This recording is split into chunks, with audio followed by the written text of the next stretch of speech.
อ้าวเลยเทศจากนาทีหนึ่งก่อนเด้อ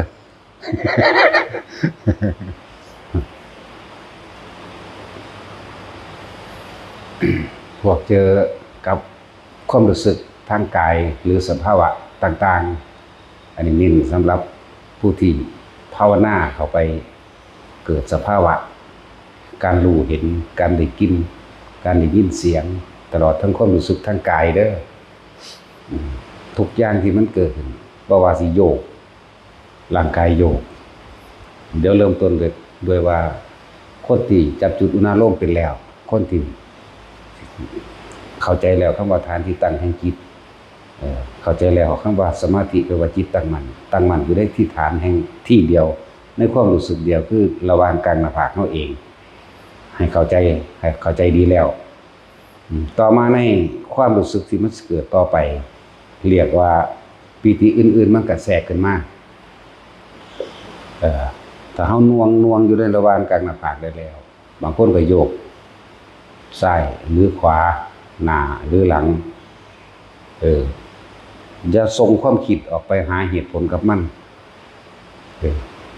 บ่ต้องว่าเกิดขึ้นจากหยังเหตุจังใดสิเศร้าหรือนี่คือหยังได้หรือดีบอกว่าทิ่มเหตุผลใดๆทั้งสิ้นคืออย่าไปหาเหตุอย่าไปซ้อเหตุนั่นหมายความว่าเฮาออกจากความตั้งมั่นเดี๋ยวนี้เข้าใจบ่ล่ะหมายถึงว่าเฮาออกจากความตั้งมั่นในฐานคือเฮาเอาฐานเดียวเลยจึงบอกว่าทุกคนให้เอาฐานเดียวกรรมฐานมัน40มันได้เฮาเอาฐานเดียวนี่เอาแต่ความรู้สึกตัวในตัวเดียวนี่โยกก็ให้รู้โยกมันก็รู้โดยของมันเองโดยธรรมชาติกายรู้อยู่แล้วแต่ว่าบ่ต้องเอาความคิดออกมาหาเหตุผลโยกซ้ายขวาต้องการให้หยุดก็แค่ใส่ความรู้สึกหยุดเลยเหมือนกันบางทีก็ขนลุกนี่ แต่คำว่าโยกสันซ้ายหน้าหลังซ้ายขวาภาษาบาลีว่าพระภารณาปิติถ้ามีอาการขนลุกแทรกซ้อนขึ้นมาบัดขนลุกตามไทยถ้อยตามตัวตามหลังตามหัวหรือทั่วทั้งตัวก็จังเรียกว่าเป็นปิติแรกนะขุตตกาปิติคือภาษาบาลีว่าขุตตกาปิติมีอาการขนลุกปิติ2ปิติแต่มันสิขนลุกแบบใดก็ช่างบ่ต้องไปหาเหตุผลกับมันบ่ต้องไปหาว่าผีบ่มาเอาบุญบ่แล้วความคิดมันสิแล่นบุญหาผลสรุปมั่งหาหยังก็สร้างคือพยายามอย่าคิดออกอยู่จุดเดียวถ้ามันเป็นจังซั่นอุณาโลมมันก็เกิดอยู่แล้วนี่ถ้ามันสิคิดเข้าลมเข้าใจบ่ล่ะวิธีกันมันนั่นน่ะคิดเข้าลมมันจังสิเชื่อมกันมาขึ้นมาเองก็เป็นอันเดียวอยู่คือเก่าอยู่คือพยายามจะเอาความคิดหนีออกจากกายแม้นมาคิดความรู้สึกอื่นก็เอิ้นว่าหนีออกจากจุดจิตตั้งมั่นออกจากตั้งมั่นนั่นแหละออกจากความรู้สึกเดียว นี่คือตัวแทรกว่าง่ายๆว่าตัวแทรกก็ว่าได้ตัวที่3คือมีความส่วนมากตัวที่ว่าขันนิกาปิตินี่หมายถึงมันสิปลื้มปิติจิตขึ้นมาเกิดความรู้สึกแน่นหน้าอกนี่เป็นแน่นโดยความปลื้มดอกแน่นโดยปิติแน่นโดยปราโมทย์ดอกแต่ตัวนี้เวลาฟังธรรมมันจังเป็นดอกคือจิตมันยอมรับมันเลยร่วมมาแบบยอมรับมันจังลักษณะคือให้หรือให้ออกมาเลยก็ปล่อยให้โลดอันพวกนี้สิเป็นเฉพาะฟังธรรมแต่ว่าถ้าเฮานั่งสมาธิหรือเดินจงกรมมันสิบ่ค่อยเป็นสิเป็นอย่างอื่นสิเป็นขนลุกสิเป็นโยกหรืออันตัวที่4บัดนี้โอกันติกาปิตินี่คือมีแสงสว่างเกิดขึ้นบ่แม่นแสงน้อยหรือแสงใหญ่หรือแสงอ้อมโตหรือตาเฮาเห็นดิบๆนี่ก็ช่างคือบ่ได้หลับตาเดินจงกรมก็เป็นนั่งมื่นตาก็เป็นนั่งหลับตาก็เป็นแต่เฮาอยู่นี่ให้เน้นมื่นตาบ่ให้หลับตาแต่ว่าหลับได้อยู่ก็บ่ผิดหยังดอกเพียงแต่ว่าจะให้ทุกคนเห็นแบบบ่ต้องสงสัยมั้ยบ่ต้องส่งความคิดออกมั้ยนั่นแหละบ่ต้องไปสงสัยเห็นก็คือเห็นโลด บ่ต้องว่าเกิดขึ้นจากหยังบ่ต้องว่าเทวดามาเอาบุญบ่แสงพระอินทร์บ่แสงพระพรหมบ่แสงนั่นแสงนี่แสงธงแสงธรรมพวกนี้บ่ต้องไปคิดออกเลยอยู่ในความรู้สึกเดียวเหมือนเดิมเดินกันใส่ความรู้สึกเดียวหน้าผากเหมือนเดิมนั่นแหละแก้ตัวนี้ไปอีกตัวที่5ก็คือตัวอุปงคาปิตินี่สื่อบาลีมันเหมือนกายลอยขึ้นหรืออ้วนขึ้นมันสิเบ่งอึ้งดึงขึ้นรถดอกแบบนี้เดินยืนนอนนั่งเป็นเลยทั้งนั้นแม้กระทั่งมือสะบัดก็เป็นยืนเดินนั่งนอนได้เป็นได้ทั้งนั้นคือเฮานอนนี่เวลามันสิสะบัดปึ้งออกไปโลดเฮาก็ใส่ความรู้สึกของเฮาเองเอามาไว้หม้องเก่ามันแต่แข้งบางที่ก็ใส่แบบเรียบทาบโตบางที่ก็เอาลงมาแบบนี้เวลานอนนี่บางที่ก็นอนเรียบลงเลยบางที่ก็ค้ำหัวค้ำเอาเมื่อสะบัดปึ้งเนื้อกระตุกจังซี่กระหูซื่อๆเด้บ่ได้ไปคิดหยังมันเด้อเนื้อกระตุกตามขากระตุกตามในเนื้อในหนังเฮาเองนี่แหละแล้วแต่มันสิขึ้นบังใดดอกแต่เฮาจับจุดเดียวบ่ออกจากจุดเดียวนั่นแหละ ไอ้คำว่าอกกันติกาปิตินี่คือหมายถึงแสงสว่างเกิดขึ้นมันบ่แม่นแค่แสงบางที่มันก็เห็นบางที่มันก็ได้ยินเสียงบางที่มันก็ได้กลิ่นเด้มันแม่นแค่แสงน้อยแสงใหญ่แสงทุกสีมีเบิดทุกสีแล้วแต่มันสิเกิดขึ้นอันนี้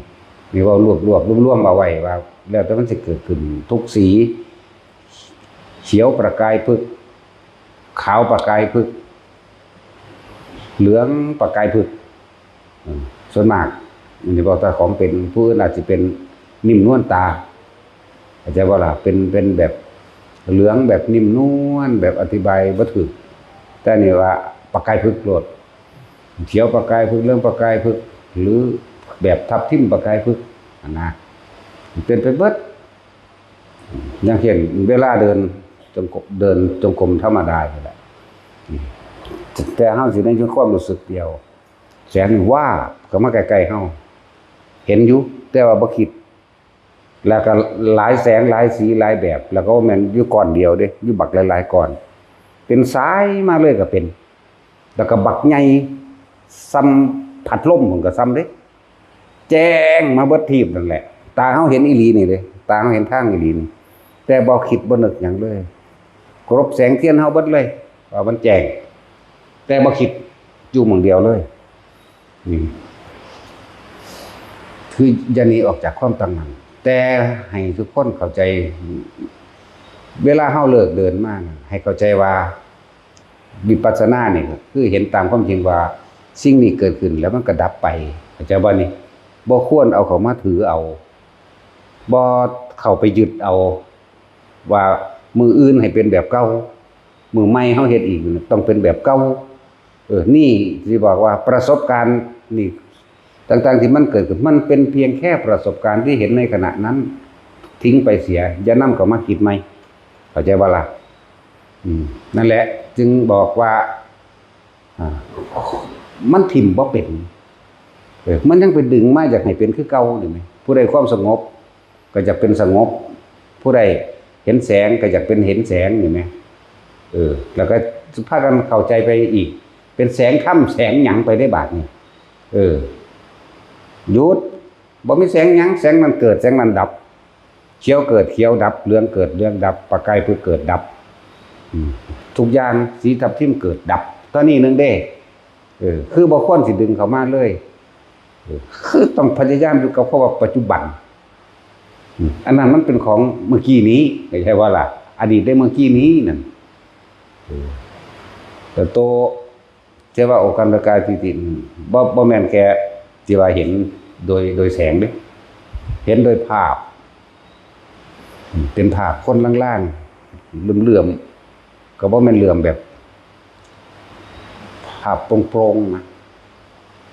คนโปร่งๆถ้าคนเคยเห็นนั่นในหนังจักๆวงๆนั่นแหละเวลาเขาเห็นเป็นเทวดาก็จะเป็นโปร่งๆมากอันนั้นก็เป็นเหมือนกันเป็นเหมือนกันแบบนั้นก็มี แบบคือเฮาถ่ายรูปติดน้ำมันนี่เป็นขาวนวลๆมากก็มีครับห่วยมัน6 สีพุ่นแล้วเฮาเวลามันแต่ว่าอมอยู่ในอันเดียวกัน เวลามันเคลื่อนไปย้วยไปนี่ปุ๊บเป็นสีขันไผขันมันเลยก็เป็น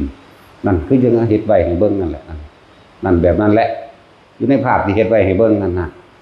บ่ได้เฮ็ดเอาเด้นั่นมันเป็นเอาเองเด้นั่นแหละที่ให้อัดภาพออกมานั่นเบิ่งเอาซะเฮาบ่ได้เฮ็ดเอามันเป็นเอาเองจักว่าล่ะมันสั่นมีสุกสีแหละสีม่วงสีเขียวสีเหลืองสีแหล่ๆมีเบิดมีเบิดแต่ว่าบ่ได้ดึงเขามายึดเอาจากอย่าง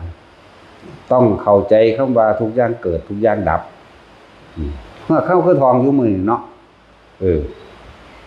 ยังหลังสมุทัยธรรมังสัพพันธังนิโรธธรรมมันติดีไหมยังกินกิสมุทัยธรรมังนี่สัพพันธังนิโรธธรรมมันติสิ่งใดสิ่งหนึ่งเกิดขึ้นเป็นธรรมดาสิ่งนั้นก็ดับเป็นธรรมดาอันบุคคลทั้งหลายนี่ไม่ควรเข้าไปยึดมั่นถือเอาว่าเป็นจริงเห็นจริงแต่ไม่จริงเห็นขณะนั้นก็แล้วไปเลยเด้เข้าใจบ่นี่คือให้ทิมความรู้สึกในขณะที่มันเห็นในปัจจุบันนั่นแหละเห็นแล้วก็แล้วไปอย่าดึงเข้ามาตัวนี้แค่ลักษณะคือว่านั่นแหละเห็นจัก100เทื่อ1,000เทื่อมันก็ชินชาแล้วก็บ่ได้ค่อยสนใจคือสิบ่นำเข้ามาเด้เป็นธรรมดาไปเลยคือบ่คิดมั้ยบ่คิดเข้ามาแต่ว่าเวลาแก้นี่คือแก้ความสงสัยนี่ก็แก้ให้อยู่คือนำประสบการณ์ที่เฮาเป็นเองแล้วมาแก้ให้มันเกิดขึ้นหมู่บ้านนึงยังสิเอานำมาอย่างมันเกิดสิบ่นะนั่นแหละเอามาแก้ให้เพื่อบ่ให้เขาไปติดมันซื่อๆบ่แม่นนั่น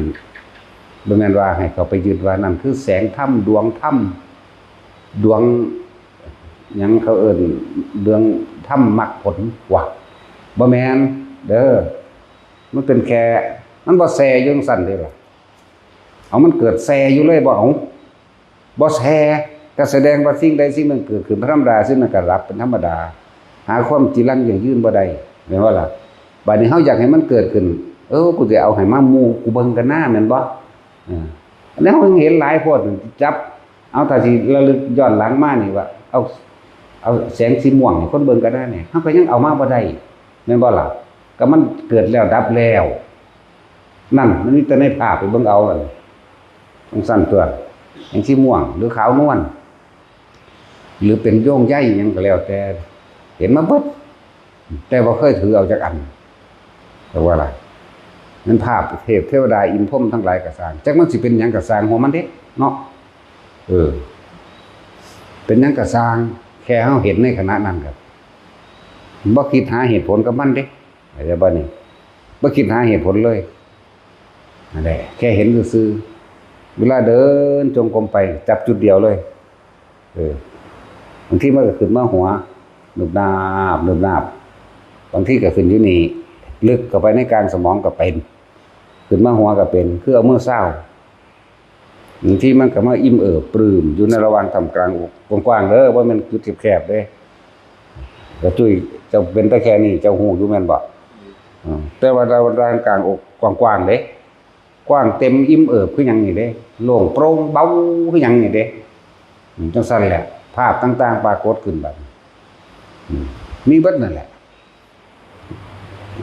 นั่งพนมมือใส่ลายสุดตาก็มีแต่เฮาก็บ่ได้เว้าหยังอยากบอกพยายามบ่ส่งคิดออกบ่คิดออกนะบ่ได้เว้าหยังสิว่าสัพเพสัตตาก็บ่ว่าสิขอผลทานบุญกุศลความดีก็บ่ว่าบัดสิว่าเลิกแล้วจังว่าจักบ่ล่ะบ่อุทิศหยังบ่ว่าหยังเป็นสั้นเป็นแถวคือตอนนั้นสิบ่หยังจักอย่างคือบ่คิดบ่นึกบ่หยังบ่ออกจักบ่ล่ะแต่ตอนเฮาเลิกแล้วนี่เฮาจะระลึกปุ๊บมาจำนวนเท่าใดมันขึ้นตัวเลขมันเองแล้วใช่ป่ะมาเที่ยวนี่400,000มาเที่ยวนี่โกดนึงจังซี่แหมมันก็ขึ้นจริงหรือบ่จริงก็สร้างก็แค่นั้นเองบ่ได้เอาไปยืนยันว่าจริงว่าต้อง400,000จริงต้องโกดมาเที่ยวนี่เท่าใดเที่ยวเท่าใดจังซี่ 1200,000 โกฏบวกอีกเท่านั้นหมื่นเท่านี้นั้นมันก็มีลักษณะนั้นแต่ว่าบ่ได้เข้าใจว่าจริงคือฮู้เห็นอยู่ในขณะนั้นแม่นรู้ตัวเลขก็รู้ในขณะที่เฮาออกมาแล้วจังว่านี่มันถึงปุ๊บขึ้นมาเองดอกกันตัวจำนวนบุคคลที่มานะแต่ว่ามาจริงหรือบ่มาจริงบ่ยืนยันว่าตัดสินหยังเพราะมันเป็นดึงผู้นั้นมาหาไม่คนเบิ่งบ่ได้แหมว่าเดี๋ยวนี้มาเดี๋ยวนี้จังซี่มันก็เห็นบ่ก็บ่เห็นแทรกซ้อนนำอยู่พวกเจ้าอากลากอยู่นี่ก็พวกเจ้าก็บ่เห็นเขาสิไปเป็นบ้าอยู่คนเดียวบ่นั่นน่าอยู่หั่นบ่เนาะนั่นแหละคือต้องทิ่มเป็นเพียงประสบการณ์ทิ่มไปเลยว่านี่คือแก่ภายในเวลาปรากฏการณ์เรียกว่าปรากฏการณ์เกิดขึ้นอันเป็นภาพอันเป็นเสียงอันเป็นกลิ่นกลิ่นนี่มีทั้งเบิดทั้งหอมทั้งเหม็นจากว่าล่ะเข้ากับรู้ไอ้ยังรู้กับสัญญามันรู้อยู่แต่ว่าบ่นึกปรุงแต่งต่อไปในสัญญาเข้าใจว่าล่ะเหม็นผู้ใดก็ชื่อใดตัวมันเหม็นหยังแบบใดมันก็ฮู้อยู่หอมก็เหมือนกันคือเฮาหอมดอกมะลินี่แม่นบ่เห็นดอกเฮาก็ชื่อใดตัวเนาะแม่นบ่หอมดอกจำปาแม่นบ่เห็นเฮาก็ชื่อใดได้ล่ะว่ามันเป็นดอกจำปาตอนเฮาหอมอยู่นั่นเฮาก็ฮู้ได้ว่าเป็นกลิ่นดอกนั้นดอกนี้แล้วก็กลิ่นแปลกยิ่งกว่านั้นบัดนี้ซึ่งบ่มีในโลกเฮาก็ฮู้นะสั่นแต่ว่าบ่นำเข้ามาก็รู้ซื่อๆรู้ทิ่มรู้ปล่อยรู้ว่างอย่างเดียวเลยนี่เป็นแค่คำเว้ารู้ปล่อยรู้ว่างแต่ว่าตอนนั้นมันรู้ซื่อๆอยากบอกมันบ่คิดนี่มันมาเว้าตอนนี้ซื่อๆกินเป็นเหม็นเป็นหอมเป็นถ้าว่าเหม็นคนสิปรุงแต่งได้เนาะผีบ่เปรตบ่เมาบุญน้ำกันเด้อก็ว่าเด้ถ้าแล้วคนก็สัพเพสัตตาอเวลาฮ้อนตุอภยาปัชชาฮ้อนตุอนีฆาฮ้อนตุสุขิอัตตานังว่าเด้เนาะถ้าคนอาหังสุขิโตฮ้อไม่ว่าขอให้ข้าพเจ้าจงมีความสุขว่าเนาะนี่การแผ่เมตตาเจ้าของก่อนเด้บ่แผ่มันก็ได้อยู่เด้ของมันเป็นอยู่แม้เนาะจังซั่นแหละแต่ในตอนนั้นบ่เป็นแบบนั้นหมายถึงเว้าตอนนั้นที่เฮาออกมาแล้วเฮาจังอุทิศที่หลังก็ได้เด้อแต่อยากอุทิศแต่ว่าตอนนั้นบ่เป็นตะกี้เฮาก็หลงแบบนั้นแหละตะกี้เดินจงกรมอยู่บ้านตัดพรึบมาคนหลอกหนังอยากว่าแต่เฮาบ่เคยเห็นคนหลอกหนังเฮาก็เบิ่งสิกระปอมหลอกหนังแบบเดียวกันเลือดเต็มบ่มีหนังเด้มีแต่พวกมันพวกเนื้อพวกเลือดอาบอยู่บ้าว่าก็โอ้ยอิมินาปุญญกเมนะอุปชัญญะคุณุตราสุตบัด3 วินาทีคือจังเขาเอาโซ่คล้องกันดึงสากลงในดินปึ๊บถึงดาแต่ที่2มาอีกจังซั่นแหละแต่ว่าแม่นมาต่อกันเด้นานดูนั่นแหละจังซั่น ตอนนั้นมันก็คิดออกอยู่มาย้อนหลังไปเบิ่งก็ปี45เนาะจักปีแล้วนี่อยากซั่นแล้วฮะพุ่นน่ะเบิ่งดูนั่นน่ะ20 กว่าปีแล้วแม่21 22 23 ปีแล้วแม่ที่ว่ามานี่แม่แน่มันเป็นมาตะโดแล้วเด้ในจังสิเห็นก็เห็นมาเรื่อยๆอยู่แล้วอย่างว่าตอนนั้นเฮาก็เป็นถือว่าเป็นไม้นั่นแหละถือว่าเจ้าของรู้เจ้าของเก่งพร้อมเด้บ่แม่นธรรมดาเด้เบิ่งทรงจิตออกนอกความหมายของเพิ่นเนาะผู้ไปมีความปลื้มอกปลื้มใจดีใจคุยกับผีสางนางไม้เทวดาอินพรหมไปล่ะลืมความรู้สึกโตใช่บ่นี่และถ้าสิว่าได้มาน่ะก็เพราะว่าหลวงปู่มั่นตีแต่สิว่าตีอีหลีหรือตีอีเหล่นก็ไม่รู้บ่ยืนยันบ่ตัดสินว่าจริงหรือปลอมหรือฝันหรือจริงบอกบ่ถูกคือกันมานอนเป็นหมูเป็นหมาอยู่นี่ตายอยู่นี่บ่ไผเขาโคกหูนี่แสบักยาวๆนี่เขาโคกหูนี่สอดแอวปึ๊บเวียงเด้เวียงตะโกกหูทั้งขวานี่สอดมาสิเจ็บแสบปวดร้อนคือธรรมดาบ่โอ้ยแอนแท้ๆขึ้นเอากระจกมาส่องเบิ่งแม่นอีหลีมั้ยเป็นห้อยแดงจึงคืนอีหลีเด้แต่ว่าฝันมันคือเก็บ เนาะแต่ว่าจริงก็คือบ่คือเป็นแบบจังบอกว่าถูกดอกจังซั่นแหละเป็นอาทิตย์พุ่นเด้ยังเศร้าจนเข้าใจว่าอยู่ในความรู้สึกโตคนที่มันจังเศร้าเอาเองนั่นแหละขนาดนั้นแหละมันหูหยังเป็นเห็นก็สร้างขอให้หูในความรู้สึกโตบ่แม่นเข้าไปลึกก็ล้ำลึกความหมายเพิ่นนั่นน่ะนั่นแหละจึงเริ่มตั้งมาแต่พุ่นเป็นปี45นี่45 46ประมาณนั้นจังตั้งได้บัดนี้เริ่มตะกี้ก็เผลอออกไปดึงเข้ามาเผลอออกไปดึงเข้ามาที่แนะนำหรือบอกแต่ละคนคือเอาเจ้าของเองประสบการณ์เจ้าของเองได้มาเบาคิดไปอีกแล้วเนาะดึงเข้ามาคิดไปอีกเนาะดึงเข้ามานั่นแหละจนจับได้ว่าความรู้สึกตัวอยู่เหมือนเดิมแม้นมันสิคิดไปปล่อยมันคิดแต่สังเกตความรู้สึกตัวนี่แหละจังได้ตัวนี้มาบอกพวกเจ้าไม่ตะกี้มันบ่ได้ว่าแล้วออกมาแล้วจังมาเบาบ่ต่างจากคนฝันเด้ตอนนั้นแบบเฮาหูเฮาเห็นแบบบ่รู้สึกตัวมันเลยมันก็ว่าบ่ต่างจากนอนหลับฝันไปเห็นแต่ว่าอันบ่ได้นอนหลับฝันเด้มันมีสติรู้ตัวตลอดบัดนี้รู้สึกตัวตลอดบัดก็เห็นไปก็เห็นมีในความรู้สึกตัวยังมีอยู่จักบ่ล่ะบ่แม่นคือตะกี้คือนอนหลับไปเลยแบบนอนหลับไปเห็นไหมแบบฝันเปรียบเทียบว่าแบบฝันไปเห็นไหมแต่ทุกอย่างจดจำได้เบิดว่ามันยังได้ก็ได้คือเก่าภาพที่ในความทรงจำตัวนี้บ่ลืมเลยตาที่เห็นมาทั้งเบิดได้ตลอดเห็นได้ตลอดเว้าเรื่องนี้ก็เห็นเรื่องนี้เว้าเรื่องนั้นมันเป็นสัญญาแต่ว่าเฮาบ่ปรุงแต่งต่อดอกนะถึงว่าแก้สภาวะแก้อาการเกิดหยังขึ้นก็สร้างทิ่มให้เบิดหมายถึงสิ่งที่มันผ่านมาแล้วจากบ่นี้หลายอย่างพดดอกนี่แหละจังว่าทุกคนทรงชาติไปเถอะเวลามันเกิดเหตุการณ์อย่างต่างๆทรงชาติไว้หรือจับความรู้สึกในกายตัวนี้ไว้อุณาโลมไว้ผู้อยู่หัวก็อยู่ผู้อยู่นี่ก็อยู่ผู้อยู่อกก็อยู่ผู้อยู่ท้องก็อยู่ไปว่าก็จะออกจากกายในความรู้สึกโตกายเวทนาจิตเวทนากายเป็นอันเดียวกันบัดนี้คือความรู้สึกตัวนั่นเองเป็นสั้น อย่างว่าวันนี้คนที่ทรงแบบนี้ได้อยู่ตลอดคือว่างูไหมงูโตซ้ำขานี่แหละถือว่าขาตัวกับว่าท่านถึง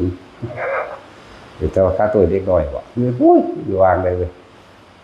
ใหญ่เติบอยู่พี่ละไปพี่ละไปแต่ว่ามันสั่นๆมันหลอบอยู่ในกดเท่านี้เสริมเวลามันถึกแสงออกดำเหลื่อมๆไหมลุดไปลุดมาอยู่นี่มันเข้ามาบ่ได้ก็อย่างอาการมันสิคือเฮาอยู่ในลูกโป่งนี่ไหมเข้าใจว่านี่คือหลอบวงในลูกโป่งคือเฮานั่งอยู่กลางลูกโป่งอันนั้นก็ลุดไปลุดมาลืดไปลืดมาอยู่เพราะฉะนั้นแต่ว่าเฮาบ่คิดเด้เห็นซื่อๆเด้นี่เห็นนี่บ่แม่นเห็นแบบฝันเอาเด้บ่แม่นนอนรับฝันเด้แล้วก็บ่แม่นนั่งรับตาพร้อมนั่งสมาธิก็นั่งธรรมดาอันเจอก็เอาขากล้วยกันไปยาวๆเลยก็นั่งเอามือธรรมดาก็เบิ่งไปเบิ่งมาอยู่หั่นบ่คิดพี่ความรู้สึกอยู่พี่เข้าใจว่าล่ะตัวนั้นก็ลุดไปลุดมาลุดไปลุดมาอยู่หั่นเดี๋ยวก็หายไปอันใหม่ขึ้นมาแทนเป็นผีก้อยเข้ามาเลยดูดเข้ามาเด่นออกไปดูนเข้ามาเด่นออกไปปึ๋งเข้ามากับกระเด็นออกปึ๋งเข้ามากับกระเด็นออกแต่บ่คิดเนี่ยก็เบิ่งซื่อๆนั่นแหละจังว่าหลายๆอย่างมันบ่ต้องไปคิดหาเหตุผลหยังมันดอกมันคือหยังมันชื่อว่าจังไดแม้ว่าล่ะก็บอกว่ามันเป็นเพียงแค่ประสบการณ์ที่เกิดขึ้นแล้วก็ดับไปเป็นแค่ประสบการณ์ที่ผมพบเห็นในขณะนั้นบ่ผมควรสินำเข้ามาหาสื่อมันดอกอย่าคิดออกอย่าไปหาเหตุอย่าไปหาผลอย่าไปหาหยังมีแก้หลายๆอย่างแล้วแต่ไผสิถูกหม่องใดเด้อผู้ใดประสบการณ์หม่องใดก็จื้อเอาไว้ตัวว่าเพิ่นว่าบ่นำเขามาคิด เห็นหยังก็สร้างให้อยู่ในความรู้สึกโตนั่นแหละจะเรียกว่าแก้ในมื้อนี้ บางที่ความอุณหภูมิก็เกิดเนาะหน้ากันตึงขึ้นมาพร้อมเด้หน้าสิตึงขึ้นมาแล้วก็มีขึ้นหมดไตให้ไตคือสิเข้าหูก็บ่เข้าคือสินั้นก็บ่หยังดอกจะคิดออกเด้คิดออกหมายถึงว่าพวกเจ้าถูกหลอกออกจากความตั้งมั่นคือออกจากฐานแล้วออกจากสมาธิแล้วออกจากฐานที่ตั้งแห่งจิตแล้วฐานที่ตั้งแห่งจิตนั้นบอกว่าเป็นความรู้สึกโลดเอาความรู้สึกนี่อย่าออกจากความรู้สึกคิดออกปั๊บความรู้สึกก็ออกนำกล้าและกลัวเกิดขึ้นทันทีเด้นั่นแหละแต่ผู้ใดเฮ็ดจังซี่ตลอดมื้อนึงเว้าโดยนั่นไว้เอาสมชาติได้แต่ละมื้อมันเกิดอุบัติเหตุผลแห่งชาติสมาบัติก็มารักษาเฮาเองดอกมันสิลดส้นกันมันสิลดความลดปีนแล้วสิตึกส้นก็กระเด็นไปซื่อๆนี่แหละกระเด็นไปแบบลอยๆนิ่มๆดอกแบบลอยๆไปแหมหรือว่าเป็นหยังนี่แหละนี่คือผลพลอยได้เด้อบ่แม่นจุดหมายนี่คือผลพลอยได้มันต้องรักษาในตัวรักษากายเฮาเองดอกกันเมืองจักหน้าที่นึงก็ยังดีเป็นผลพลอยได้นั่นแหละ แต่ก็ผลพลอยได้ก็คือโรคภัยไข้เจ็บต่างๆก็คอยทุเลาเบาบางตลอดถึงคนที่บ่เป็นคนซัวคนเด็กน้อยเป็นจังซี่มันฝึกไปของมันไปเรื่อยๆบ่เป็นโรคเลยเป็นตลกชราครับโรคหิว เป็นจังซั่นแต่ว่าเจ็บไข้ได้ป่วยนั่นบ่เป็นเลยเด้แต่มันฝึกไปของมันเรื่อยๆนั่นแหละสำหรับผู้ที่เป็นอยู่แล้วก็คอยทุเลาเบาบางลงเองนี่คือผลพลอยได้เด้อเป็นเครื่องๆกลางๆหายเลยแต่เป็นนักๆก็คอยทุเลาเบาบางลงมาเองอีกอย่างนึงก็คือเป็นเหตุให้ความสมปรารถนาในโภคทรัพย์ใช่ป่ะล่ะการเงินการงานแต่ว่าบ่แม่นจุดหมายเด้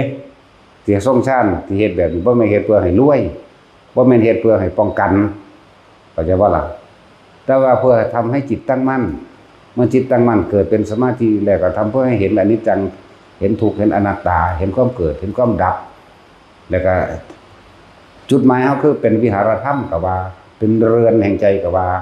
เข้าใจบ่ล่ะเป็นที่อยู่ของใจบ่ให้มันคิดออกก็ว่าเด้อนี่คือจุดหมายมันจุดหมายบ่แม่นเฮ็ดให้รวยแต่ว่าไผอยากรวยก็เฮ็ดเอา แต่ว่าบ่แม่นเฮ็ดให้รวยเข้าใจบ่บ่แม่นเฮ็ดให้สมปรารถนาในเงินในทองในงานเด้ให้พวกเจ้าตั้งใจทำเพื่อให้จิตตั้งมั่นเพื่อสิเห็นอนิจจังอนัตตาเพื่อสิเห็นความบ่จีรังยั่งยืนของสภาวะวัตถุข้างนอกสังขารนอกและสังขารในคือความคิดเพื่อสิเห็นตัวพี่วิเด้จุดหมายมันน่ะแต่นั่นคือผลพลอยได้การเงินการงานก็คอยเป็นไปเองมันสิเอาเงินเอางานมันสิเอาเงินมาล่อพวกเจ้าออกจากการฝึกการปฏิบัติธรรมเข้าใจบ่ล่ะมันสิเอาพวกนี้เด้บางพวกก็ไปหาเห็นเลขเห็นหวยเด้อเศร้าเด้อเห็นที่แรกกูบ่ซื้อดอกเว้ยออกเดี๋ยวที่2ยึกๆยักๆออกแต่ที่3บักของงวดเดียวว่าทุ่มเต็มที่บ่ไกลเลยอยากว่าล่ะจะหาเฮ็ดแนวนั้นเอาไว้ข้างหน้ากูทุ่มเต็มที่บ่มีกูก็ยืมซื้อมันบ่ได้ออกได้บาดนี้มันชนะจากว่าพอเกี่ยวแพ้มันแล้วความโลภนะมันจะเอาตัวความโลภความอยากมาล่อนะแต่เฮาเฮ็ดแบบบ่สนใจคนขายของก็ส่งชานไปเถอะเฮ็ดไปเถอะเขามาซื้อเองดอกขายของหรือยังก็แล้วแต่สิไปสอบสมัครงานหรือพวกนักเรียนนักศึกษาทั้งหลายก็พากันฝึกเอาซะเรียกว่าผลพลอยได้พวกนี้บ่แม่นจุดหมายคือทำให้จิตตั้งมั่นเกิดความสงบเย็นภายในใจของเจ้าของเองที่ได้จุดหมายมันแล้วสติปัญญาก็สิค่อยๆพิจารณาเห็นตามความจริงว่าสิ่งทั้งหลายทั้งปวงมีความเกิดมีความดับแค่นั้นเองบ่มีหยังที่ลั่นยังยืนกายก็ว่าเป็นของเฮาเองแต่ว่ามันเป็นของเฮามันก็บังคับได้ตัวมึงอย่าหิวนะมึงอย่าฮ้อนนะเนาะมึงอย่าหิวมึงอย่าฮ้อนมึงอย่าปวดท้องไทยท้องเหี่ยวนะแน่ มึงพยายามปวดเด้เนาะถ้าปวดมากแล้วเอาแต่บังคับมันจีมึงจะปวดตอนนี้หอดเงื่อนก่อนว่าได้นี่แต่ให้เห็นความบ่เป็นของตนให้มันเห็นความบ่จีรังยืนเห็นความยึดมั่นถือมั่นของเจ้าของเองนั่นแหละจักว่าล่ะบ่คนที่เขาไปถือเอานั่นแหละเห็นแนวมื้อนี้แหละจุดหมายมันคือตัวพี่หาเครื่องอยู่แห่งใจก็ว่าหลายดอกสภาวะและปรากฏการณ์ต่างๆบางกลุ่มบางคณะเข้าใจว่าเป็นดวงถ้ำเด้ขึ้นเอาฮอดทั้งกกใหม่เด้ ลูกยางทั้งที่รับตาเด้บ่ธรรมดาเด้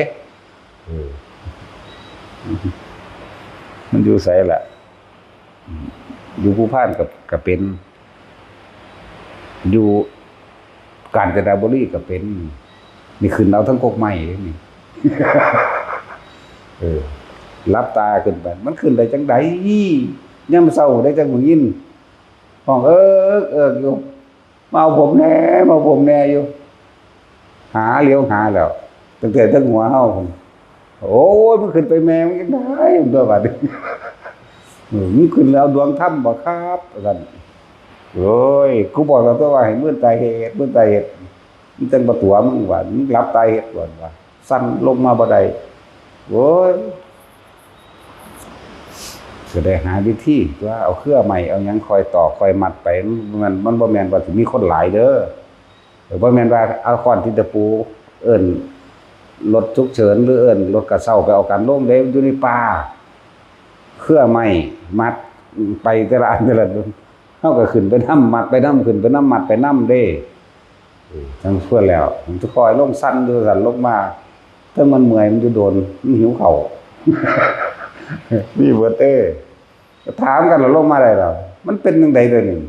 โอ้ยแสงสว่างบักใหญ่สำคัญเพิ่นว่าเด้ก็บอกว่าเธอจงมายื่นมารับเอาเราตถาคตจะให้ดวงธรรมเธอได้สำเร็จขั้นโสดาบันแล้วท่านผมก็รับเอาทั่วว่าซั่น คือเดมือไปอยู่ดิมันทั้งเลื่อนไปเรื่อยๆผมก็นำทั่วซั่นก็ขึ้นไปเลยตอนบ่ฮู้เมื่อจะขึ้นไปเลยตอนขึ้นมึงบ่ฮู้เมื่อเลยบอกบ่โอ้ยพุ่นเมฆกอดอยู่ซึ่งอยู่งามมันพุ่นน่ะไปจากหัวคือหยังสูงอยู่เด้อบ่ได้ต่ำเด้คือเอากันลงมาได้เมื่อยคือหยังเสื้อสิไปหาเครือใหม่มามัดธรรมดาบ่ นั่นแหละไม่นี่เฮาใหม่ยาวๆจังซี่บาดเฮากับเกาะฝั่งนี้กับเกาะฝั่งนี้เกี่ยวไปหากกใหม่เด้อจักว่าล่ะนั่นแหละเกี่ยวไปหากกใหม่เฮาเป็นผู้ขึ้นก่อนเฮาก็ฮู้อยู่แล้วว่านิกาหรือบ่กาเนี่ยเป็นมัดเกาะอันนี้ก็เกาะก็ไปมัดกันแน่นๆตึงๆอยู่พุ่นน่ะซึ่งว่าสิหาตอนใหม่ได้ก็ต้องแม่นมันบ่แม่นมีมีดมีขวานเด้มันพอแห้งอยู่เด้เจ้าแล้วถักหัวทั้งนี้ก็เอาไปมัดกันตัวบัดมัดก็เป็นมัดดอกกิ้วเอาแบบอันคันสะเนาะแหมแล้วก็คันสะเนาะเอาเด้จังได๋หมุนอันนี้หมุนนี่เด้ยังอยู่ดีเด้อผู้จะสิบอกใครหรอกว่าพ่อสำนักก็มึงไปกับอยู่นี่ หรือพวกไปกับพี่แต่ว่าสิพ่อก็บ่ได้จังซั่น พ่อได้แท้พวกตกเหวก็มีบัดนี้ตกเหวแต่ใครอยู่มันบ่ได้เลิกจัก 7-8 เมตรนี่แหละบ่ได้สูงปานใดตกเหวอันนี้ย่างไปเอาดวงถ้ำคือกันนั่นแหละก็เลย ดวงถ้ำมึงสีใดของผมสีประกายปึกของมึงสีใดของผมสีเขียวบ่เอ้ยมีเบิดอรดแล้วฝุ่นสีเขียวกองออกยอดกันทั้งใต้พุ่นแต่บ่ว่าเก็บบ่บาดเจ็บเด้บ่เป็นหยังนั่นแหละเอิ้นว่าองค์แห่งชาติผลสมบัติมันรักษาเองดอกทุกข์ก็เถอะเฮ็ดไปเถอะกันเป็นผลภายได้รักษาเฮาเอง นั่นก็ผลแห่งการทรงจิตออกนอกเรียกว่าไปจริงไปจังกับมันเลยหาวิธีป้องกันให้ทุกคนว่าให้มื่นตาเฮ็ดเด้อพวกเจ้าสิย่างไปก็สร้างตามันก็เห็นทางโดยธรรมชาติของมันเป็นอยู่แล้วแต่ความรู้สึกตัวก็ให้มันมีอยู่ในนี่หน้าผากสิรอดปุ่มไม้สิรอดนะสิน้ำเกาะก็บ่ต้องส่งไปคิดเกาะเกี่ยวกับน้ำหรือว่าไปได้น้ำเด้ ความรู้สึกนี่ประคองไว้เหมือนเดิมก็ไปปลดออกเป็นธรรมดาหลอดงานนั้นงานนี้ขึ้นเหนียวขึ้นตามผู้ตามผาขึ้นตามโขดหินก้อนหินดึงเครื่องไม้ขึ้นจังสิความรู้สึกต้องรักษาไว้เด้บ่ได้ให้รีบให้เร่งบ่ได้ให้ไปหาจุดหมายบางคนสิว่าสิไปผู้พานนั่นคือพุ่นมันเอาจิตไปอยู่ผู้พานดอกเข้าใจบ่ล่ะบ่แม่นแบบนั้นเด้อคนที่เดินทางไปหันไปนี่บ่แม่นไปคาดให้มันถึงเวลาเท่านั้นเท่านี้มื้อนั้นมื้อนี้เด้ทิ่มเวลาเข้าใจบ่ล่ะบ่มีมื้อนี้บ่มีมื้ออื่นบ่มีจุดหมายแต่ว่าอยู่ในปัจจุบันณขณะคือความรู้สึกโตนี่ฟังไว้ดีๆเด้อพอไปถูดงกันเลย ถูดงถูป้ากันนะถ้าเวลาเฮาคิดออกจากร่างกายเฮาเมื่อไหร่ออกจากความรู้สึกโตเมื่อใดพวกเจ้าแค่ย้ายที่ทุกข์ย้ายที่กังวลย้ายที่สับสนย้ายที่เรียกว่าย้ายที่อยู่ซื่อๆเด้แต่มันตายตอนนั้นจิตไปตั้งอยู่หุ่นจักว่าจิตมีที่ตั้งคือว่าเอานี่สิไปทำพระเวทเนาะจะไปทำพระเวทนี่เฮาเว้าเดี๋ยวนี้เฮาก็เห็นเดี๋ยวนี้เด้นี่เพราะบางเคยไปมาแล้วมันหูจักอยู่แล้วแหมมันก็อยู่ในสัญญาความจำจากว่านี่สิไปทำพระเวทบางใดเฮาชินเฮาก็เห็นปึ๊บโลดดีๆมันเห็นขึ้นก่อนสิเว้าตัวล่ะจากว่าล่ะเร็วขนาดนั้นเด้สัญญานั้นนั่นแหละบางคนตั้งไว้พุ่นเด้ย่างไปทั้งเมื่อยทั้งฮ้อนจากว่าล่ะทั้งเมื่อยทั้งห่อนทั้งล้ายามใดแม่หอดคำก่อนซะเนาะโอ้ยกูมองใดเนาะคิดไปเด้บ่แม่นบ่ถูกเด้อพวกทุดงนั่นน่ะต้นยางไปนั่นน่ะอยู่พี่อยู่หน้าผากเฮาพี่ไปซ่าๆมีบอกแนวทางว่าบ่ได้ออกมันสิถึงหรือบ่ถึงก็ช่างมันพอเฮาบ่คิดออกจากความรู้สึกในกายของเฮาเองบ่ออกจากหน้าผากเฮาเองนั่นแหละเป็นแบบนั้น คนบ่ได้ให้คาดคะเนในอดีตหรืออนาคตอีหยังให้อยู่ในความรู้สึกตัวปัจจุบันก็บ่มีสำเร็จก็อยู่ในความรู้สึกตัวแต่ว่าเพียงแต่ว่าเว้าฟังเข้าใจซื่อๆได้นี่ว่าอยู่ในปัจจุบันเด้อลมหายใจเด้อหน้าลมเด้อหน้าผากเด้อเด้หัวเด้อผู้อยู่หัวหน้าอกเด้อก็ผู้อยู่หน้าอกท้องเด้อผู้อยู่ท้องอย่าออกจากจุดนั้นจุดเดียวจิตเดียวความรู้สึกเดียวคนน่ะว่าขนาดนั้นแหละอาจารย์ว่าเข้าใจจุดเดียวจิตเดียวความรู้สึกเดียวจะออกจากตัวนี้ถ้าความคิดออกมันออกเอานำเลยเด้จักว่าล่ะความคิดออกไปนึกไปปรุงไปแต่งไปเลยมันนำกันออกไปเลยแล้วก็สิมีพอใจบ่พอใจเลยล่ะบัดเวลาคิดออกไปหาคนหาสถานที่ลักษณะนั้นมันจังว่าให้ฝึกแบบมื่นตาเห็นกันมันเห็นตาดีๆนี่แหละแสงยังร้อยมากกับสารหอดจับเบิ้งคนเด้แบบบ่คิดแจกบ่ล่ะจับเบิ้งแบบบ่คิดว่างไว้หอดต่อมาอีกเนี่ยมาเศร้ากันยังอีหลีในน้อยถอยปลายนิ้วก้อยนี่ก็มีสีเหลืองอำพันสีชมพูแก่ๆจังซี่นะมีอีหลีเด็กที่ได้เก็บ8ก่อนขอรอกแต่แลคือขี่ม้าขี่กระต่ายอย่างนั้นพวกเจ้าเข้าใจว่าเขามีเศษลูกแก้วเขายังหนักบ่สายขี้หินเนาะ ขี้หินสีซื่อๆได้ล่ะนะยักว่าล่ะสั่นแหละมันบ่ได้เงินบ่ได้สะอ่อนเลยบักใหญ่มากจับเอาไว้อยู่2ก้อนอยู่พอคนได้เบิ่งก้อนใหญ่ๆอยู่ดอกถ้าว่าแก้วพิเศษก็มึงโดนบรรดาท่องให้กูเดี๋ยวนี้ก็บ่เห็นมันออกมาแหมทุบทิ่มแล้วอีกอันนึงบ่เห็นแมงสิได้หยังก็ก้อนที่ตะปูที่โป๊ะแตกก็เป็นแก้วธรรมดานี่แหละก้อนที่ตะปูตีแตกเลย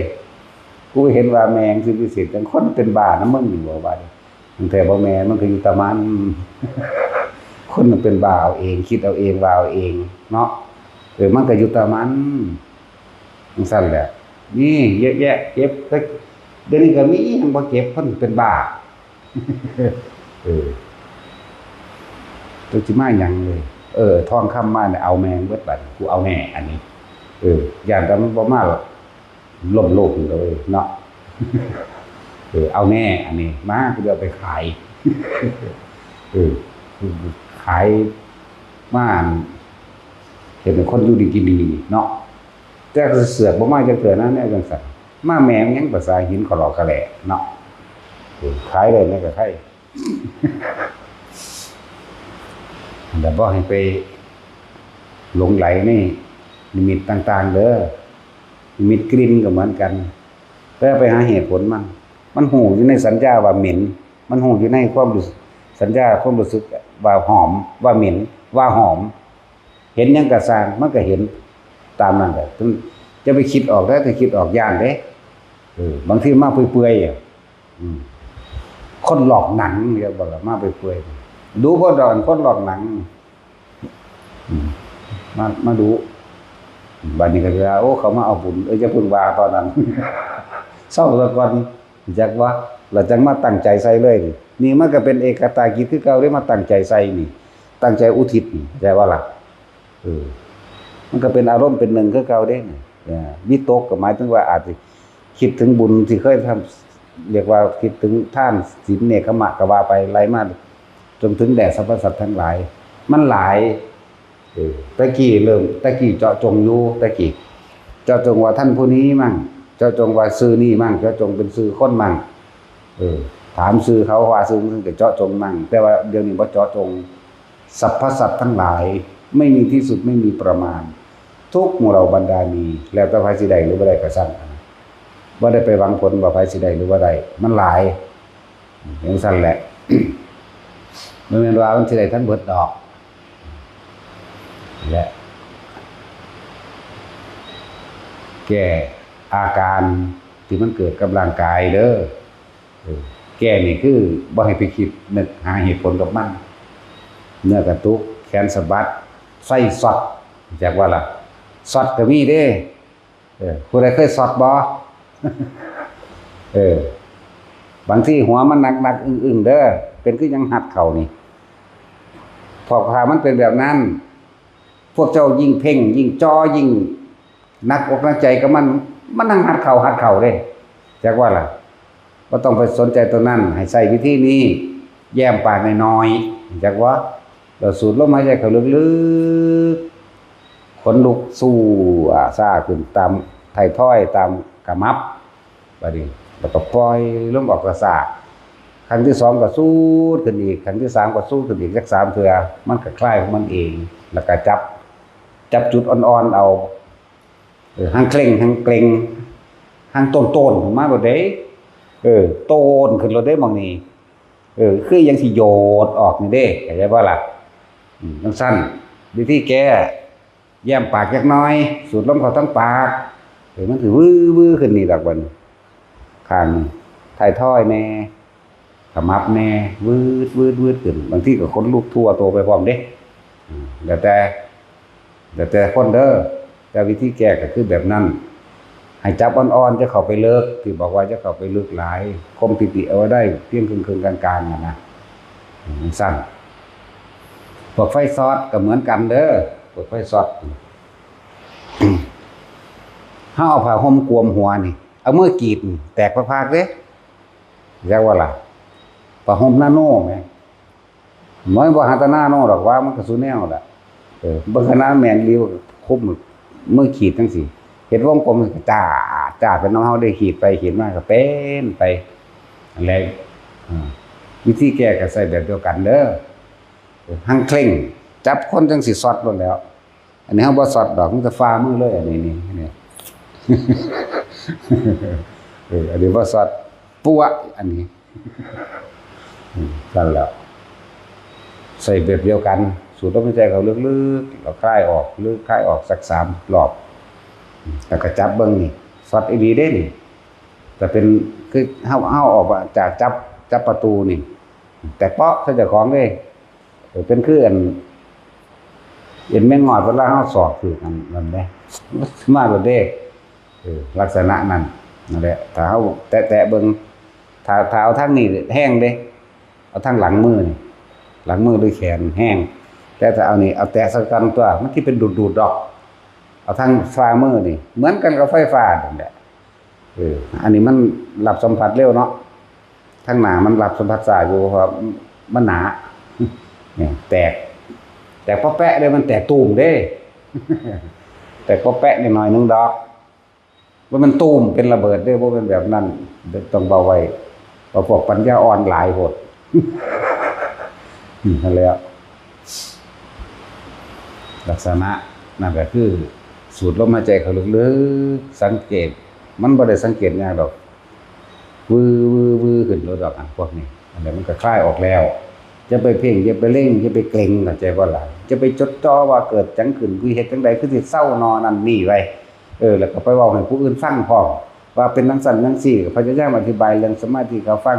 เขาบ่เฮ็ดคือเจ้าของเขาสิเว้าว่าเจ้าเป็นบ้าฟังบ่ล่ะพวกนั้นแต่อธิบายเขาฟังพวกนั้นก็นี่ห้วยมันไปไกลแล้วเด้ดิเพราะมันจะค้ำแตกว่าจังว่าเขาสิคุมไปฉีดยาเด้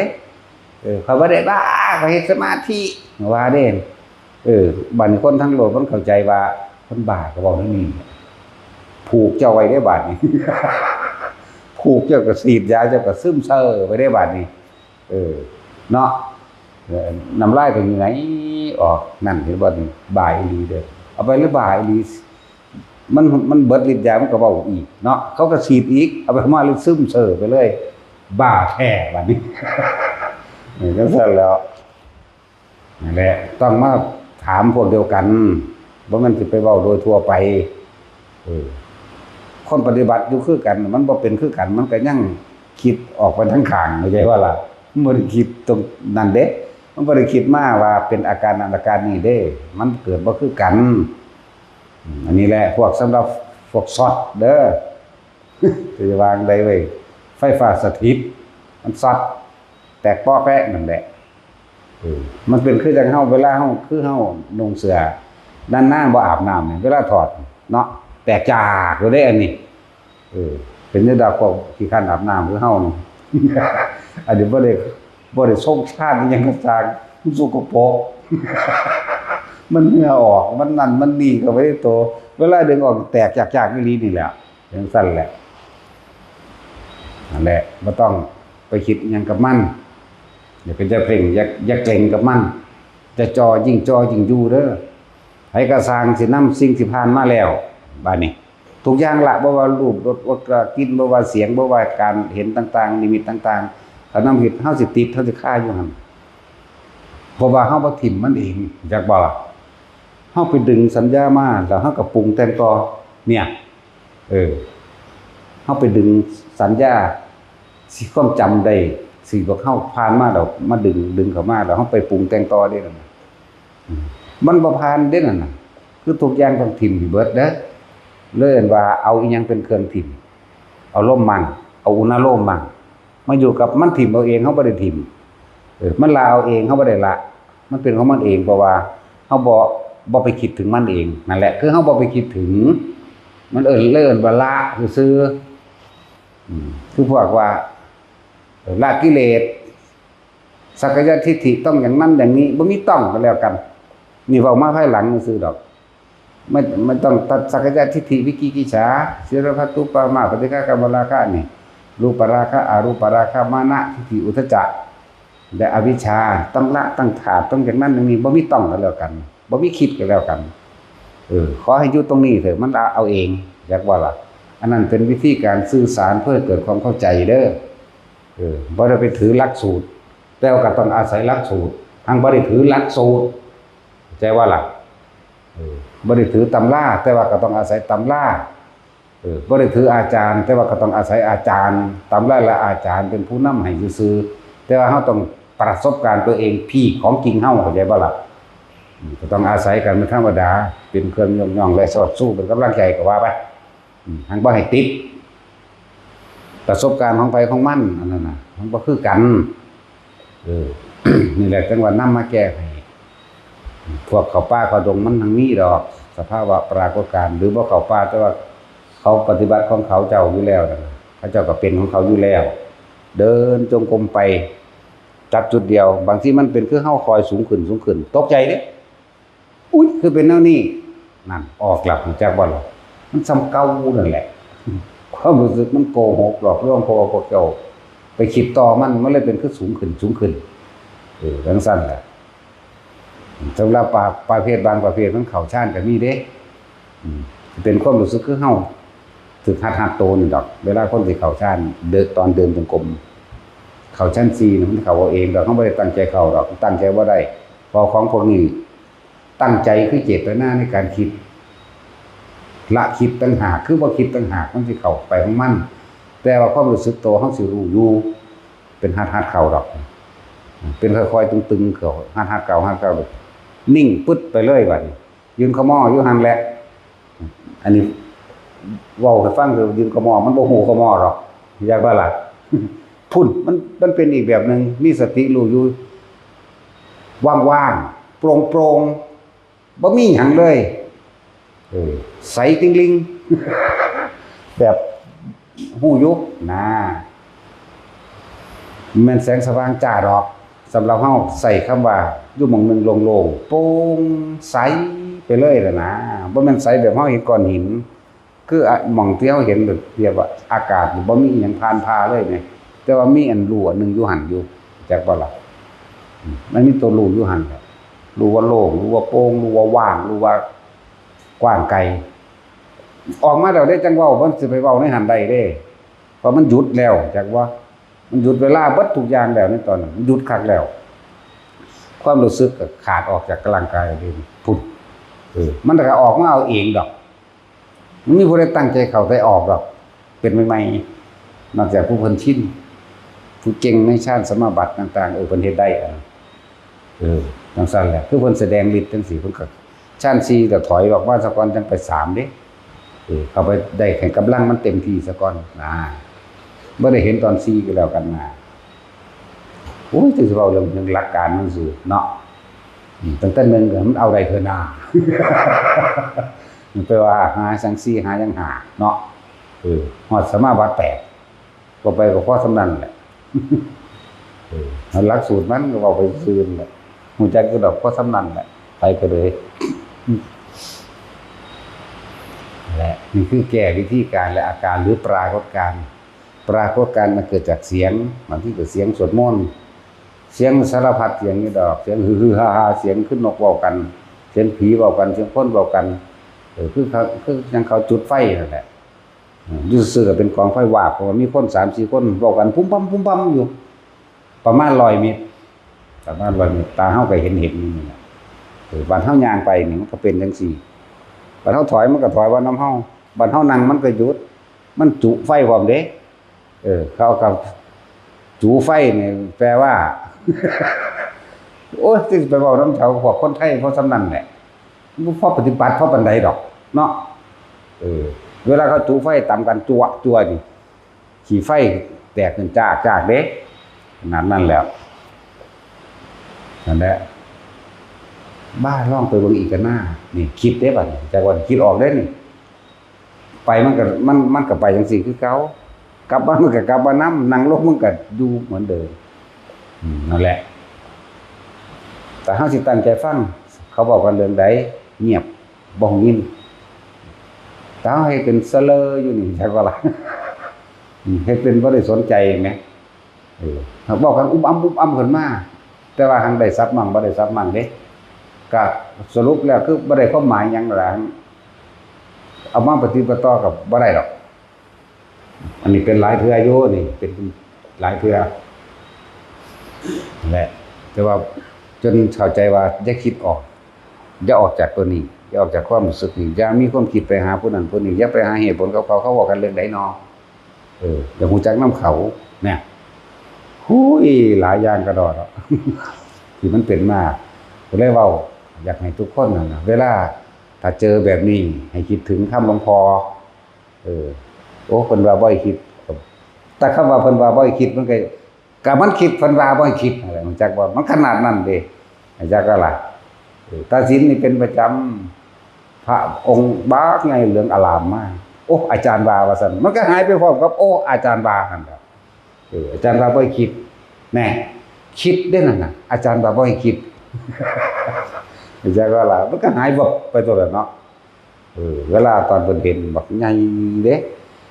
พระนี่แจ้งสว่างเหลืองนวลตาบ่ได้แสบตาคือเฮาเห็นหลอดไฟแบบนี้เด้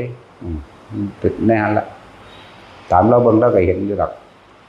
2-3เทื่ออยู่ดอก แล้วก็บ่เห็นอีกเลยนั่นแหละ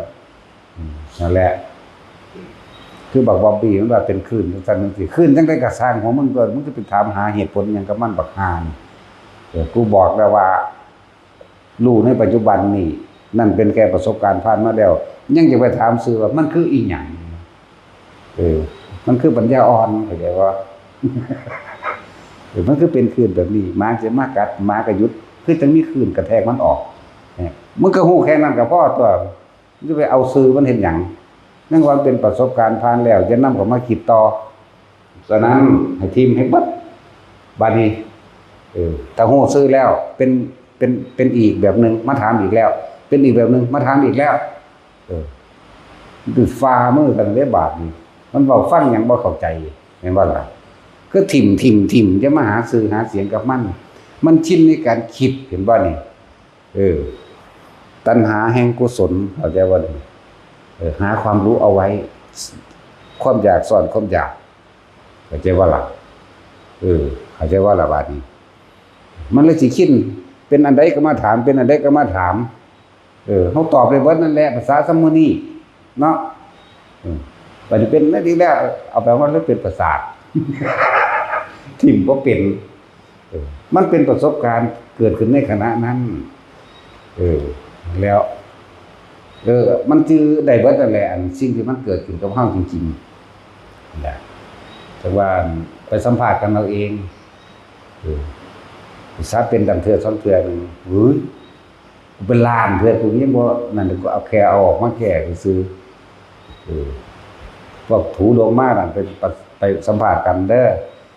เขามีประสบการณ์หลายอยู่เด้คือมันเป็นไหมมันสิตื่นเต้นจากเว้าอยู่ไปถามเอาอะไรครูบาจุ้ยจังสิไปถามเอาครูบาจุ้ยคนนึงก็แล้วก็มื้อนี้แหละครูบาหยังสมจิตนี่นะเสมียนมื้อนี้เสมียนไปจนเบื่อแล้วล่ะเพราะหยังบ่คือมันใหญ่ที่ทุกอย่าว่าไปบางใดก็สร้างไปหาคิดบางหันบางนี้แบบนั้นแบบนี้พวกนี้ใหญ่ที่ทุกดูกับเจ้าของบ่เป็นบางใดก็บ่คือแต่ของคิดเอาไว้นานเห็นบ่มันไปคิดเอาไว้แล้วแม่มันก็บ่ตรงตามที่คิดมันก็ทุกข์กันตัวนั่นแล้วพวกภาวนาจนบอกประจำอยู่เด้อเขาอยู่ในป่าน้ำดงน่ะบ่แม่นว่าสูพากันไปย้ายหม่องทุกข์ย้ายหม่องกังวลคำหมาขี้เลื่อนเข้าใจว่าไปอยู่หม่องใดก็เก่าหม่องหันแต่ว่าบ่เคยบอกเจ้าของอุ๊ยหม่องนี้จื้นโพดอุ๊ยหม่องนี้บ่ดีอุ๊ยหม่องหันบ่ดีแล้วหมาขี้เลื่อนก็เป็นซั่นเก่าขี้เหือนใส่หม่องหันหม่องนี้มันก็หนีไปเรื่อยเนาะนั่นซั่นล่ะว่าจะออกจากผู้อยู่กับลมเป็นแล้วถนัดคล่องกับลมก็ลมเลยผู้อยู่กับอุณหภูมิคล่องกับอุณหภูมิเลยผู้อยู่กับหัวคล่องกับผู้อยู่กับหัวเลยนึกหน้ามันหันโลดหน้าอกก็เหมือนกันนั่นแหละเรียกว่าให้เฮาหาเครื่องอยู่เพื่อให้จิตตั้งมั่นมันจิตตั้งมั่นแล้วมันเห็นสิ่งทั้งหลายทั้งปวงเกิดขึ้นดับดอกเห็นความบ่จริงลั่งยืนมันนั่งเห็นดอกเห็นตัวใดเห็นความคิดเจ้าของนี่เด้มองมันสิจบเลยนี่จิตในจิตนี่เด้หลักธรรมทั้งเบิดการที่พาออกจากโลกได้ก็คือหลักการดูจิตนี่เด้แต่ว่าวิธีดูจิตก็ต้องอาศัยลมนั่นเด้สิมาตั้งคิดเอาเลยบ่ได้ดอกมันบ่มีความสงบมันเลยสิเห็นได้สมถะกับวิปัสสนาเป็นว่าความสงบก็คือสมาธิถ้ามันมีสมาธิมันจิตมันตั้งมั่นดีแล้วมันจึงเห็นความคิดของเองออกไปปรุงไปแต่งไปนึกอันนั้นน่ะนี่ได้เด้คือแบบว่าใส่ปัญญาอย่างเดียวนั่นน่ะประสาทเบิดพวกใส่ปัญญาเก่งๆดูบ่ได้พวกคิดเอานั่นน่ะเหมือนกันกับพวกว่าแต่ของรู้หลายนั่นน่ะโอ้ยศรัทธาแห้งอาจารย์สอนตรงสติปัฏฐาน4กายเวทนาจิตธรรมปฏิจจสมุปบาทบวชได้อาทิตย์เดียวนึงทิ่มพากูซ้ำบักห่ามึงทั้งสั้นแล้วไปเที่ยวสอนคนไล่สอนคนธรรมดาบ่มาก่อนมาฟังไปก่อนโอ้ยนั่นแล้วพอคิดเอาจักบ่ล่ะบ่มีเครื่องอยู่ตอนนั้นน่ะมันคิดถือกี่ดอกแต่ว่ามันบ่มีเครื่องอยู่บ่นิ่งพอมันต้อง พิจารณามั่งเข้ามั่งพิจารณามั่งเข้ามั่งก็พิจารณาคือพิจารณาเองสมัยจังซั่นแหละแต่ที่แรกก็อาศัยวิปัสสนึกไปก่อนนึกจนลงโตเข้าใจแปลว่าท่านเป็นเข้าของจริงซื่อว่าท่านเป็นวิปัสสนานึกก่อนเมื่อการได้ยินได้ฟังเป็นเหตุการคิดอย่างว่าอยู่ด้วยซั่นก็นึกคิดอีกตัวนั้นเมื่อการนึกคิดเป็นเหตุให้การสรุปผลแน่โอ้เป็นแบบนี้เข้าใจอยู่แต่กูเฮ็ดบ่ได้เฮ็ดบ่ได้แล้วมันบ่ทันมีความสงบมันทันมีความตั้งมั่นจังซั่นแล้วสองอย่างกันคู่กันสมถะวิปัสสนานั่นแล้วสมถะหรือสมาธิเนี่ยอันเดียวกันต้องมีจิตตั้งมั่นเสียก่อนจึงจะเห็นหยังเห็นความคิดเจ้าของนี่เด้อันอื่นๆนั่นน่ะมันเป็นเครื่องประกอบจิตเท่าที่ทุกอย่างเกิดจากจิตทุกอย่างร่วมที่จิตเกิดกับจิตบ่เกิดกับจิตจักว่าล่ะเกิดกับจิตบ่เกิดกับจิตจิตกับผู้รู้กับจิตอันเดียวกันนั่นแหละบาดนี้ถ้าเจ้ายึดเจ้าก็เที่ยวเกิดถ้าเจ้ารู้ซื่อๆคำว่าจิตเป็นแค่คำเว้าสื่อสารให้ฟังคำว่าจิตคำว่าใจเป็นเครื่องสื่อสารเว้าให้เกิดความเข้าใจซื่อๆได้มันคือบอกว่าที่กับความคิดนั่นแหละเฮ็ดจังได๋เจ้าสิหยุดคิดได้เมื่อหยุดคิดได้เจ้าคือถึงใจบ่มีรูปร่างมีตัวตนดอกใจนั่นแหละก็ว่าไปนั่นแหละมันเป็นสื่อสารว่าซั่นแต่บ่ว่าจังซี่ก็จักสิว่าจังไดนั่นแหละหลายอาการแต่ละคนมันบอกเบิดหรือยังบ่ทันได้เบิดดอกเนาะบ่เบิดแล้วแต่มันสิคิดออกมาได้มันเดี๋ยวแต่มันสิผุดขึ้นมาสัญญามันสิ่งที่เฮาผ่านมาแล้วเนี่ยเฮาทิ่มเบิดแล้วเดี๋ยวแต่มันสิผุดขึ้นมา อาการโยกอาการสั่นก็รู้จักกันล่ะแก้แบบใดเห็นบ่ล่ะการช็อตมันนั่นอาการตึงหัวหนักหัวต้นๆมันนี่เฮ็ดแบบใดบ่ได้ก็บอกแล้วนิมิตต่างๆก็แค่เห็นซื่อๆนั่นแหละบ่ว่าสิเทียบเท่าใดผมแม้กระทั่งพระพุทธเจ้าพระพุทธเจ้าสอนธรรมะเรื่องนั้นเรื่องนี้อย่าเชื่ออยู่ซื่อๆโลดเด้อย่านำออกมาว่าแบบนั้นแบบนี้อย่าไปยืนยันตัดสินเด้จักว่าล่ะขนาดนั้นพุ่นเด้ประเภทรับตาเห็นนี่โอ้ยอย่ามาเว้าซ้ำนี่มื่นตาเบิ่งพุ่นหลายเทื่อพร้อมร้อยองค์มาองค์นั้นองค์นั้นองค์นั้นบ่ธรรมดาบ่ตาดีๆนี่เด้โอ้ยมันละกินกระดอนตาเฮาเห็นนี่แหมแต่ผู้อื่นเสือกบ่เห็นนำเฮานี่แหม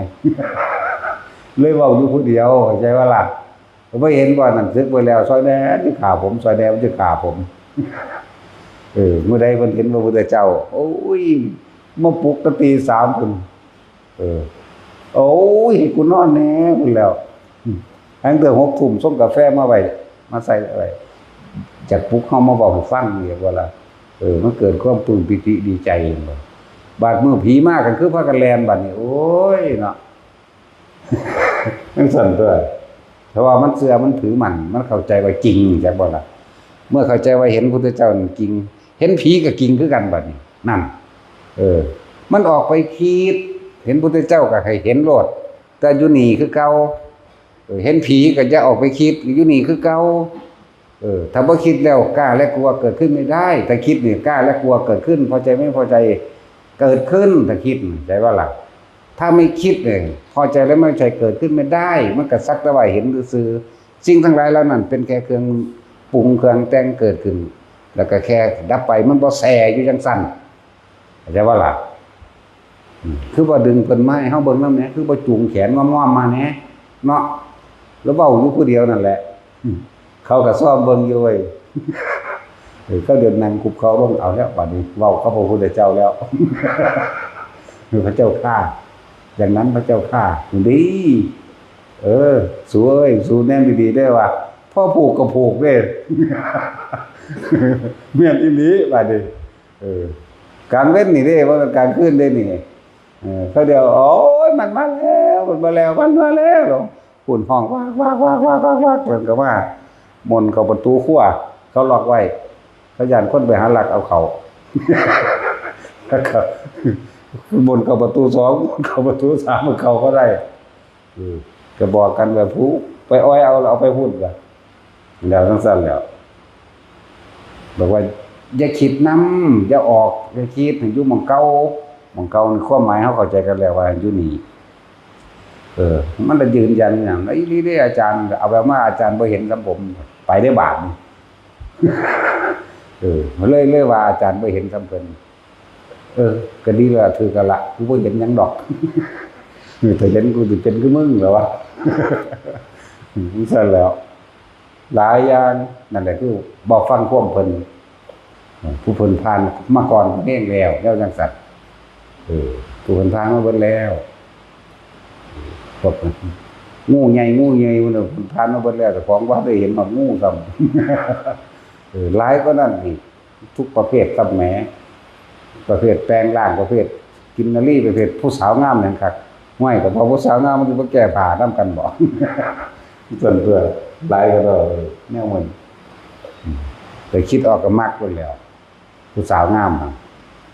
มันบ่แม่นใส่เสื้อผ้าเด้มันแก่เด้มันต้องงามๆเด้บัดนี้เฮาก็จับแมงอีหลีแล้วมึงว่าแมงอยากเสร็จกูแล้วมันเลยบ่กล้ามาให้เห็นอยากว่าล่ะเอาสมาทานเอาตีนไปจับ